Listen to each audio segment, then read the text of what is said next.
Islam itu disebarkan dengan kasih. Islam itu disebarkan dengan kasih sayang. Itu yang perlu kamu pahami. Kemudian saya menjawab kenapa Rasul Paulus mengabarkan Injil di luar orang-orang Israel. Ya karena memang visi misi dia itu seperti itu. Tuhan Yesus berkata bahwa Rasul Paulus akan menjadi alat untuk mengabarkan Injil di luar bangsa Israel. Perbedaannya Rasul Petrus mengajarkan Injil untuk orang-orang Israel. Nah kemudian Rasul Paulus mengajarkan Injil untuk orang-orang non-Yahudi. Memang visi misinya diperintahkan seperti itu. Tidak ada masalah. Jangan kamu pakai ayat deh, ayat yang mengatakan Matius berapa itu? 15 mengatakan bahwa Yesus itu hanya untuk Israel. Jangan ini karena itu akan menjadi bumerang untuk diri kamu sendiri. Kalau memang Yesus hanya untuk Israel, buang semua ayat dalam Al-Qur'an yang membahas tentang Yesus. Karena itu kitab gak dikenal sama Yesus. Kitab itu muncul di Arab, kitab itu berbahasa Arab, dan kitab itu turun dengan bahasa Arab supaya bisa dipahami oleh orang-orang Arab. Kenapa kitab yang bahkan tidak pernah dikenal oleh Yesus, tidak diharapkan kehadirannya oleh Yesus, ya kan, menyangkut-nyangkut nama Yesus, membawa-bawa nama Yesus, padahal itu bukan kitab Israel, tidak ditulis di Israel. Ya, kenapa? Sementara orang Islam sendiri berargumen bahwa Yesus itu hanya untuk Israel. Ini kan menampar kitab sendiri namanya. Entah Islam yang menampar kitabnya sendiri atau Quran yang menampar Islam itu sendiri. Orang Islam itu sendiri. Lucu nggak? Gitu. Jadi tidak ada masalah bahwa Injil itu dikabarkan di luar orang-orang yang non-Yahudi. Memang itu visi misinya Rasul Paulus. Dengan membawa-bawa sebuah kitab dan satu orang rekan naik kapal, nggak pernah bawa pasukan berkuda, nggak pernah bawa pedang, nggak pernah bawa orang yang haus darah, ya. Dia cuman bermodalkan Taurat dan surat-surat yang dia tulis, lalu kemudian mengajak satu rekannya atau dua naik kapal datang ke daerah pagan dan disitulah dia mengabarkan Injil. Itu, ya, supaya kamu paham buat ilmu. Loh, siapa yang ngasih tahu kamu? Siapa yang ngajarin kamu kalau Paulus mengabarkan Injil kepada orang-orang berhala diterima dengan sangat mudah, dengan sangat ikhlas gitu? Siapa? Kok kamu dibodohin dengan cerita kayak gitu mau? Itu artinya kamu nggak tahu Alkitab, kamu nggak mengerti keseluruhan Alkitab. Bahkan seekor monyet pun tahu kalau kamu itu nggak berilmu. Ini aja jelas ceritanya salah. Bahkan Rasul Paulus itu menerima banyak tekanan, siksaan, di penjara, telanjang di tengah-tengah lautan. Kenapa? Karena dia kesulitan memberitakan Injil. Banyak mengalami tekanan, banyak pihak yang berusaha menghancurkan visi misi Rasul Paulus yang suci. Di dalam Filipi 1 ayat 17 ada orang yang sengaja berpura-pura memberitakan Injil, karena Injil dulu kan sangat dianggap sesuatu yang ilegal, ya kan, untuk diberitakan. Karena Injil itu membawa reformasi yang besar-besaran. Penyembah pagan, penyembah berhala, akhirnya menyembah satu-satunya Tuhan yang Esa. Seperti ajaran Rasul Paulus. Nah, jadi Injil itu dianggap sesuatu yang tidak boleh diterima dalam kalangan orang-orang yang menyembah dewa-dewa. Nah, ada orang yang sengaja memberitakan Injil untuk kepentingan sendiri, supaya kiranya orang yang memberitakan Injil itu memperberat hukuman Paulus di dalam penjara. Itu ada catatannya dalam Alkitab Filipi 1 ayat 17. Kok kamu bisa-bisanya ngomong kalau pemberitaan Injil oleh Rasul Paulus itu mudah diterima oleh orang-orang penyembah berhala? Yang ngasih tahu kamu itu siapa? Orang itu sesat dan kamu bisa banget dibodohin dengan cerita rendah seperti itu. Hah? Ya, kamu bilang apa lagi? Rasul Paulus mengajarkan 3 Tuhan. Oh, nggak pernah. Kalau saya disuruh menyangkal itu, ya disuruh menerima fakta itu, dan saya menyangkal Rasul Paulus menyembah mengajarkan untuk menyembah Allah yang Esa, itu namanya saya penipu seperti kamu. Sementara ayatnya jelas dalam 1 Timotius 2 ayat 5, Rasul Paulus sendiri yang bilang, Dialah Allah yang Esa, dan Esa pula manusia yang menjadi perantara antara Bapa dan umatnya, yaitu Yesus Kristus. Udah mengajarkan Allah yang Esa, udah nggak usah disangka lagi kalau kamu emang punya ilmu tentang Alkitab. Kalau nggak punya ya diem aja lah gitu, daripada kamu mempertunjukkan kebodohan sendiri. Nanti yang ketawa bukan cuma manusia, monyet pun ngetawain kamu. Jadi sederhana untuk membuktikan itu. Sederhana sekali. Langkah pertama adalah apa yang dianut oleh Roma sebelum ajaran Kristen diproklamirkan. Abad pertama. Kamu bisa jawab. Ajaran keyakinan orang Eropa sebelum Paulus mengajarkan Yesus itu adalah Tuhan, itu ajaran mereka menyembah apa? Coba. Tentu mereka itu menganut ajaran Zeus. Penyembahan terhadap dewa-dewa. Nah, ajaran Paulus kemudian di dalam Roma 9 ayat 5 itu diperuntukkan untuk orang-orang Roma pada saat itu. Dalilnya jelas. Ya, dikatakan bahwa Mesias ya, itu datang dalam keadaan sebagai manusia yang ada di atas segala sesuatu. Dan Mesias itu adalah Allah yang harus dipuji sampai selama-lamanya. Nah, mereka dengarkan itu dan mereka imani itu. Karena pada saat Paulus datang kepada mereka, ya, yang mana Paulus bisa melakukan mujizat, sementara Zeus, ya, Edon, itu mereka tidak pernah lihat nyata. Paulus datang bisa bermujizat karena memang nubuatannya di Matius 24 ayat 24 bahwa rasul palsu itu bisa melakukan mujizat sehingga mampu menyesatkan orang-orang banyak. Nah, Paulus bisa melakukan mujizat sehingga Paulus ini dianggap Hermes, dianggap sebagai dewa orang-orang yang menganut ajaran pagan pada kala itu. Ya. Kemudian Barnabas dianggap sebagai Zeus, penjelmaan Zeus. Tapi mereka ini, Paulus ini menolak, saya bukan jelmaan dewa. Yang jelmaan dewa itu adalah Yesus. Maka mereka kemudian menyembah Yesus. Itu yang perlu kamu pahami. Terus kamu katakan, tapi kan dia dianiaya, dipenjara dan lain sebagainya. Loh, itu kan wujud daripada penggenapan nubuatan di dalam Ulangan 18 ayat 20. Barang siapa yang mengatakan sesuatu yang bukan dari aku, kemudian dikatakan dari aku, maka dia akan dibunuh. Itu penggenapannya, jelas itu. Lagian, Paulus itu pada awal mulanya memang mengajarkan tentang tauhid. Itu yang perlu kamu pahami. Memang mengajarkan tentang tauhid. Belakangan baru kemudian dia mengajarkan Trinitas. Makanya Paulus itu disebut sebagai ahli kitab. Itu yang perlu kamu pahami. Kamu belajar lagi. Lagi-lagi kamu memelintir seakan-akan saya mengaku bahwa ilmu saya itu hanya berasal dari Wikipedia. Padahal saya tidak pernah mengatakan seperti itu. Itu hanya merupakan referensi saya kepada Rudi sang debitur supaya dia paham bahwa pertentangan antara silsilah Yesus yang ada di Lukas dan Matius dia bisa pahami di luar daripada konteks yang ada di dalam kitabnya, kitab gospel. Nah, sehingga saya berani mengatakan bahwa saya lebih paham, bahkan saya lebih banyak menghafal ayat-ayat di kitabmu daripada kamu sendiri.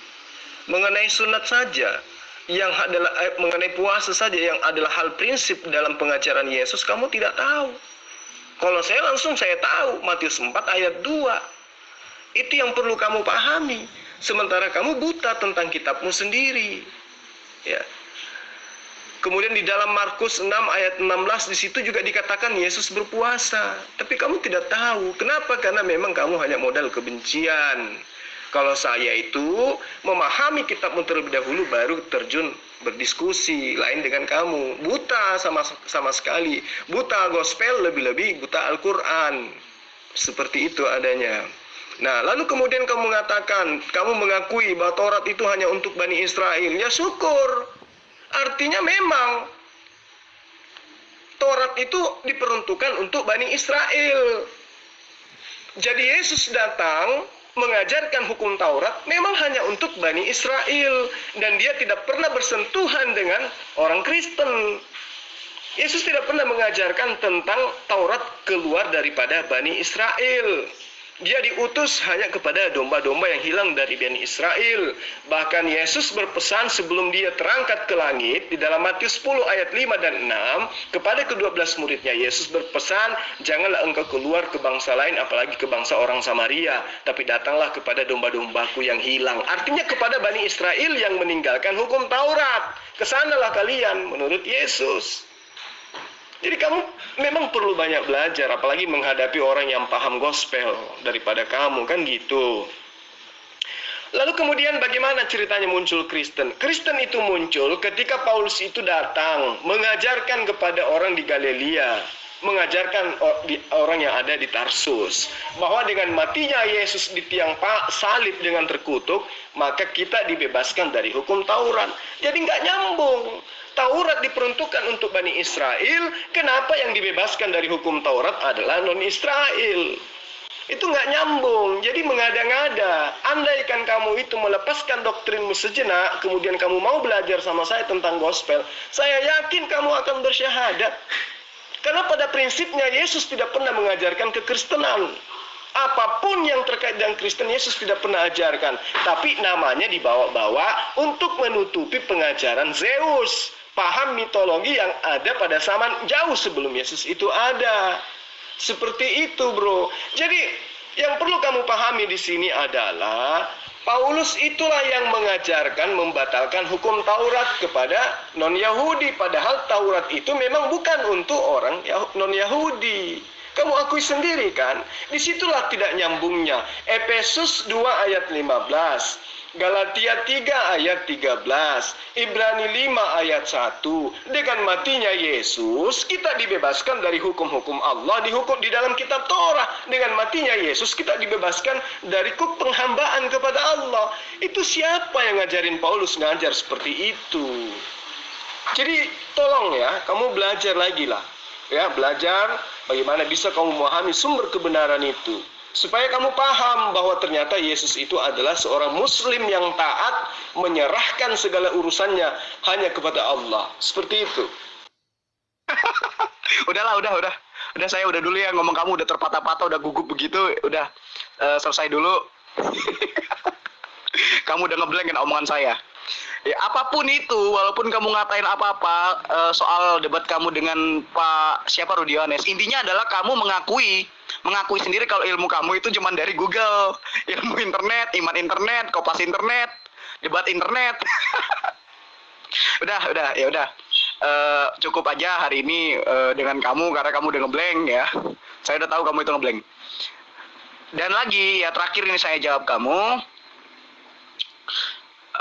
Yahudi mana yang menyembah Yesus sebagai Tuhan? Pertama, kamu harus Google ya. Google lagi. Google ya, keywordnya Judaisme Mesianik.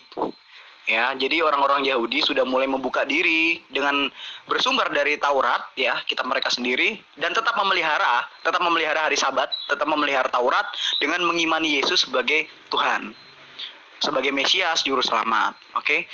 Soal makan babi, tidak sunat, itu segala macam, tidak semua Kristen seperti itu. Kristen Advent ya, Kristen Judaisme Mesianik, mereka melakukan yang namanya memelihara Taurat dengan berlandaskan iman kepada Yesus Kristus. Jadi tidak ada masalah. Soal sunat tidak bersunat itu ajaran Rasul Petrus sendiri yang berdasarkan dari Yesus. Yesus ini sebenarnya banyak sekali bukan melakukan perubahan, tetapi memoralitaskan Taurat, gitu loh. Taurat itu diperindah, digenapi. Ada hukum-hukum yang seperti hukum perbudakan, hukum orang yang masuk dan bertempat tinggal, ya orang dari negara asing itu bertempat tinggal di negara Israel, itu kan ada hukum seperti itu dalam Taurat. Nah, itu sudah tidak bisa terpakai dong di zaman sekarang karena sudah tidak ada perbudakan, dan sekarang negara Israel itu menjadi negara yang merdeka gitu loh, negara demokrasi. Jadi hukum seperti itu memang sudah tidak bisa terpakai di dalam Taurat. Ya, jelas. Sudah tidak bisa digunakan, hukum perbudakan itu tidak bisa. Makanya ketika waktu puasa, murid-murid Yesus itu malah tidak berpuasa. Ya. ketika ada waktu itu puasa, di mana ayatnya saya agak lupa, nanti saya cari buat kamu. Ketika orang-orang Yahudi mengetahui bahwa Yesus dan murid-muridnya tidak puasa, orang-orang Yahudi mengecam Yesus. Apakah Yesus itu sengaja melanggar Taurat? Tentu tidak. Justru Yesus ini memoralitaskan Taurat supaya Taurat ini digenapi gitu loh. Ya, jadi tidak ada masalah untuk itu. Mau sunat kek, mau makan babi kek, orang Yesus mengajarkan nggak puasa juga nggak apa-apa kok. Iya kan? Yesus mengajarkan menangkap ikan pada hari Sabat juga nggak apa-apa kok. Yesus menyembuhkan dan melakukan pekerjaan pada hari Sabat. Ingat nggak? Kalau kamu tahu cerita ini dalam Alkitab, dalam kitab Yohanes, kalau kamu memang paham Alkitab ya, kalau nggak paham ya udahlah nyingkir aja. Dalam kitab Yohanes, orang-orang Yahudi mengecam Yesus karena dia melakukan pekerjaan pada hari Sabat. Dia menyembuhkan orang pada hari Sabat.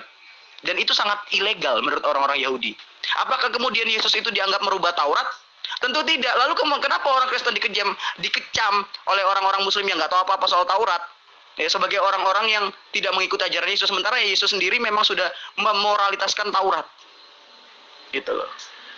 Rasul Petrus sendiri mengajarkan untuk orang-orang yang bukan Yahudi tidak apa-apa tidak bersunat. Kalian bebas memakan makanan apapun asalkan itu bukan untuk penyembahan berhala. Karena hukum Taurat itu dikhususkan untuk orang-orang Yahudi, sementara penyebaran Kristen itu untuk orang Yahudi dan non-Yahudi. Ini yang perlu kamu ketahuin dulu ya. Catat ini dulu.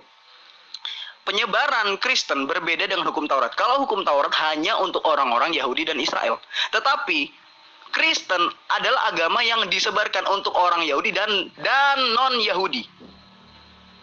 Lalu apakah orang-orang non-Yahudi itu harus melaksanakan Taurat sementara Taurat itu hanya untuk Israel? Tentu tidak. Sangat tidak bisa. Ini dikhususkan, kitab ini memang khusus sengaja diturunkan oleh Elohim kepada Musa dan kepada umat Israel. Ya untuk mereka doang. Bukan untuk semua kaum dan semua bangsa atau semua agama. Tentu tidak. Tidak bisa kita memaksakan orang yang tidak ada hubungannya dengan Taurat dipaksakan untuk mengikuti Taurat. Ngeblank. Gitu loh. Gak masuk akal. Oke ya. Itu aja yang perlu kamu pahami. Jangan kamu langkahi, ya, jangan kamu langkahi ayat 22 dari Yohanes 4 itu. Yesus mengatakan dengan valid di sana, aku menyembah Tuhan yang aku kenal, kalian menyembah Tuhan yang kalian tidak kenal. Pahami dulu dengan baik. Kemudian ayat 23, tetapi saatnya akan datang dan sudah tiba sekarang bahwa penyembah-penyembah benar akan menyembah Allah dalam ruh dan kebenaran. Maksudnya dalam ruh itu artinya dalam keadaan khusyuk. Artinya khusyuk itu apa? Melibatkan ruhnya dalam menyembah kepada Allah, ikhlas. Di dalam menyembah, dalam ruh itu di dalam Islam disebut ikhlas, menyembah kepada Allah tanpa ria, tanpa pamer. Lalu kemudian di dalam kebenaran maksudnya menyembah kepada Allah dengan kaidah-kaidah jelas, dengan tuntunan-tuntunan jelas, dengan syariat yang jelas. Jadi yang dikatakan oleh Yesus, tiba masanya penyembah-penyembah Allah itu dengan benar akan menyembah Allah dalam ruh dan kebenaran, sebab Bapa menghendaki penyembah demikian. Penyembah dalam ruh dan kebenaran maksudnya adalah orang yang melibatkan rohnya dan jasadnya dalam menyembah, dan kebenaran penyembahannya itu betul-betul sesuai dengan perintah Allah. Seperti misalnya orang dulu tidak diajarkan sholat, artinya tidak ada kaidah. Sholatnya itu asal-asal, tidak seperti yang diajarkan kemudian oleh seorang penolong lain yang mengajarkan segala sesuatunya tentang peribadatan.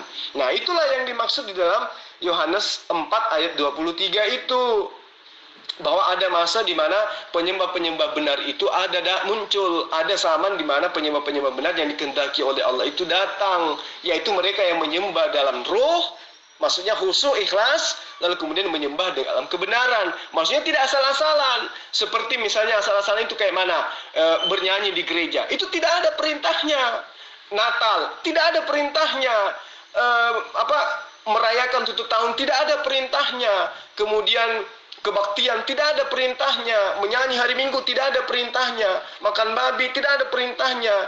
Jadi menyembah yang benar itu yang menyembah sesuai yang ada perintahnya, ada kaidahnya, sunat, puasa, kemudian bersedekah, kemudian haji, kemudian meninggalkan hal-hal yang dilarang oleh Allah. Itu semua yang dikatakan dengan roh dan kebenaran. Jadi ikhlas, betul-betul ikhlas dalam beribadah. Tidak sama seperti orang Farisi, ibadah tapi ria.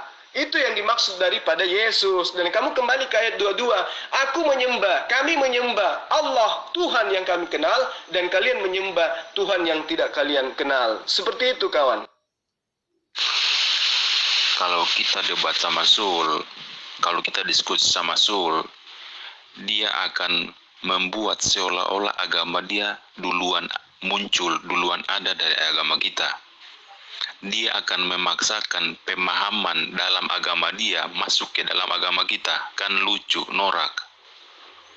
Apa hubungannya berpusat di Israel ini kan? Dia mau paksakan seperti Islam yang berpusat di Arab.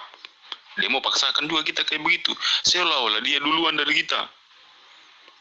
Semua, kalau kita debat sama Sul, semuanya dia paksa.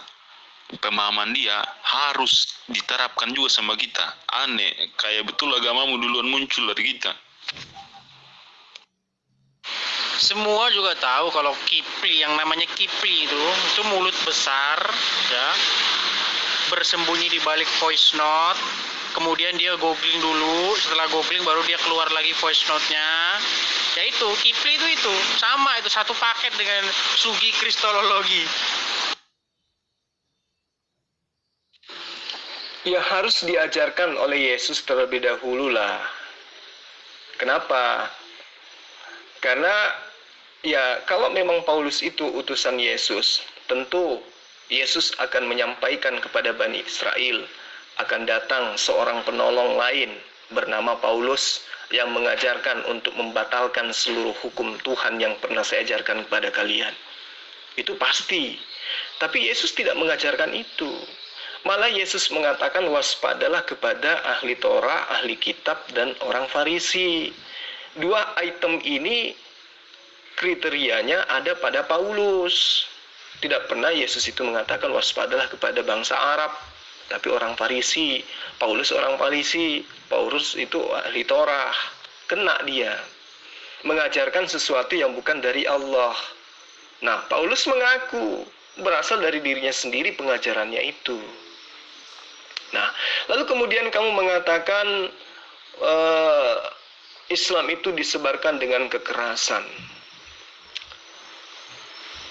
Kita sama-sama tidak lahir pada masa lampau ya.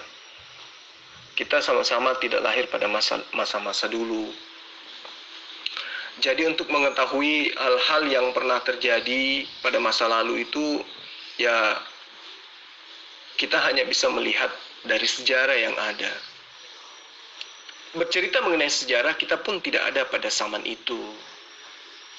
Dan kita disajikan berbagai literal, berbagai narasumber tentang sejarah masa lalu. Nah, artinya kalau kita ingin netral, ya tidak usahlah kita mengambil hal-hal yang terlalu jauh dari kehidupan kita yang sekarang. Kita lihat saja, sebelum Indonesia merdeka, negara ini yang perlu Anda tahu, negara ini yang memperjuangkan kemerdekaan negara Republik Indonesia memang tidak 100% umat Islam. Tapi yang perlu kamu pahami, penjajah bangsa ini itu 100% bukan Islam. Ya, itu yang Anda harus paham. Saya ulang, yang memperjuangkan kemerdekaan Republik Indonesia ini memang bukan 100% agama Islam, tetapi 99,9%. Namun, yang menjajah negara ini sebelum merdeka, itu 100% non-Muslim atau bukan Islam. Dan 100%-nya itu justru Kristen. Itu yang perlu saudara pahami dengan baik. Jadi kita tidak perlu jauh-jauh ke belakang. Lagian kalau berbicara mengenai ajaran agama Islam, Anda harus masuk ke Tarik Islam, Anda harus masuk ke Asbabun Nuzul untuk memahami ayat. Tapi kalau sejarah tentang kekejian Kristen itu, wah, itu tidak bisa dipungkiri. Sejarah tidak bisa dibohongi. Loh, ngapain? Ngapain Rasul Paulus itu harus dinubuatkan oleh Yesus? Ngapain? Dia itu bukan Mesias. Dia itu nggak jauh beda dengan Petrus, Yakobus, Yohanes. Emang pernah? Emang pernah Yohanes, Petrus, Yakobus itu akan dinubuatkan oleh Yesus? Pernah dinubuatkan? Ngapain? Emang waktu Matias dipilih menjadi pengganti Yudas Iskariot itu ada nubuatnya oleh Yesus? Nggak ada kan? Ngapain rasul-rasul yang seperti mereka itu dinubuatkan, kecuali kalau itu adalah Mesias loh. Emang jangankan mereka, jangankan Paulus, nabi-nabi sebelumnya aja nggak pernah dinubuatkan kalau mereka akan datang. Terus ngapain Rasul Paulus harus dinubuatkan? Muhammad aja nggak pernah dinubuatkan kok kedatangannya. Harus apa? Maksudmu apa sih? Maksudmu, arah omonganmu itu ngapain gitu loh? Kok sampai Yesus itu harus menubuatkan Paulus? Sementara nabi-nabi sebelumnya aja tidak pernah dinubuatkan. Sementara rasul-rasul seperti Yohanes, Petrus, Yakobus itu tidak pernah dinubuatkan. Ngapain? Blunder sendiri, kebingungan sendiri, ya kan? Akhirnya berusaha cari-cari cara yang enggak gitu loh. Yang bodoh sendiri. Kamu tahu, ketika kamu ngomong kayak gitu, orang akan melihat kebodohan kamu. Kenapa? Karena Paulus itu lahir sezaman dengan Yesus. Itu. Jangan kamu bilang kalau ajaran Yesus itu beda zaman dengan Paulus. Lah, orang Paulus itu masih ketemu sama Petrus kok. Bahkan Paulus itu berbicara langsung dengan Petrus. Petrus mengakui kerasulan Paulus. Emangnya kamu kira Petrus itu tidak mengajarkan apa yang Yesus ajarkan? Mengajarkan yang benar kan? Kalau kamu bilang Paulus itu mengajarkan yang sesat, tidak mungkin Rasul Petrus, rasulnya Yesus, mengakui bahwa Paulus itu adalah rasul juga. Rasul Petrus mengakui kerasulan Paulus. Sementara Rasul Petrus itu mengajarkan apa yang Yesus ajarkan. Jadi kalau kamu bilang Rasul Paulus ini menggunakan topeng kasih untuk mengajarkan yang sesat, oh bohong, hoax lagi itu. Hoax banget. Orang yang kenal dengan Yesus saja seperti Petrus mengakui kerasulan Paulus. Kenapa kamu bilang Paulus itu menggunakan topeng kasih dengan mengajarkan kesesatan? Ya karena kamu benci aja menyebarkan itu sesat, karena kamu iri. Rasul Paulus berhasil menyebarkan Kristen sampai Kristen itu adalah agama terbesar nomor 1 di dunia. Iri kamu. Ya, jadi omong kosong. Semua itu kamu sampaikan berdasarkan kebencian, tidak puas hati, iri hati, dengki, ya. Ya, jadi kamu membuat hal-hal yang tidak masuk akal. Terus Paulus mengajarkan Injil dengan kasih, ya kan? Kenapa kok nggak mau diajarkan dengan pedang? Lah, memang ngapain? Ngapain harus diajarkan dengan pedang? Emangnya Injil itu adalah agama yang nggak laku gitu ya?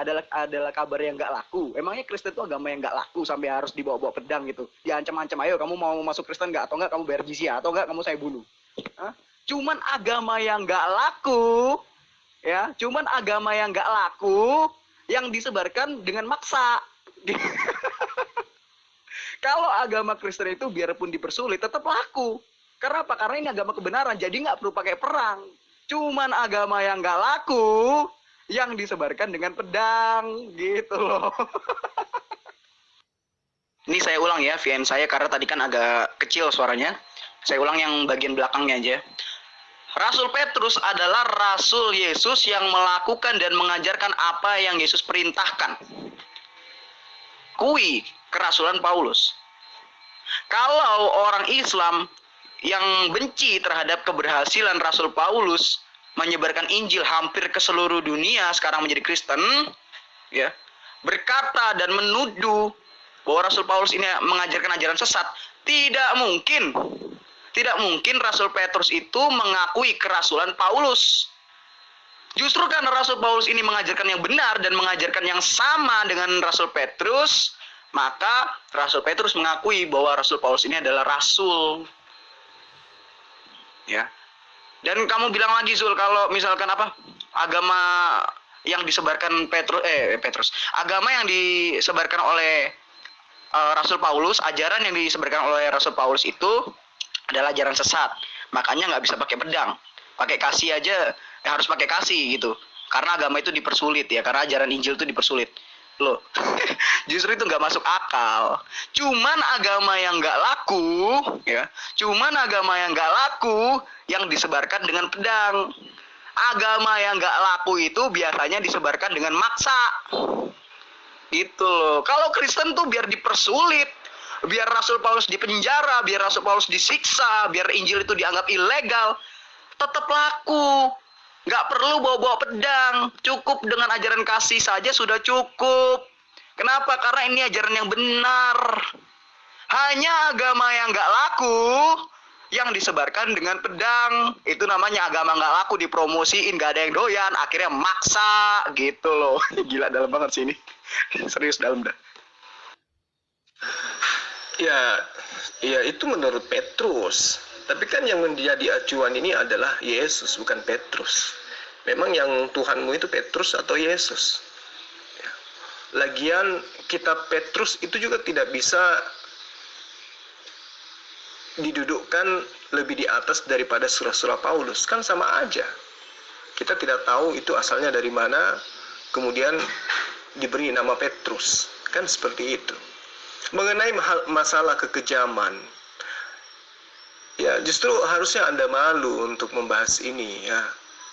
Karena sisa-sisa kekejaman Kristen itu di negara ini tuh masih ada. Dengan adanya gereja-gereja peninggalan penjajah Kristen berbungkus politik, ya masih ada, itu bukti kekejaman Kristen.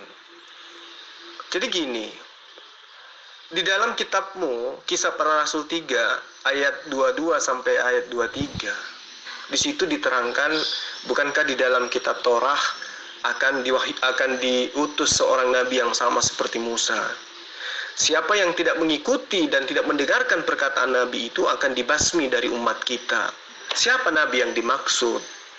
Sampai sekarang seluruh umat Kristen yang pernah saya tanyain, dia tidak bisa jawab. Nabi yang mana yang dimaksud Kisah Para Rasul itu?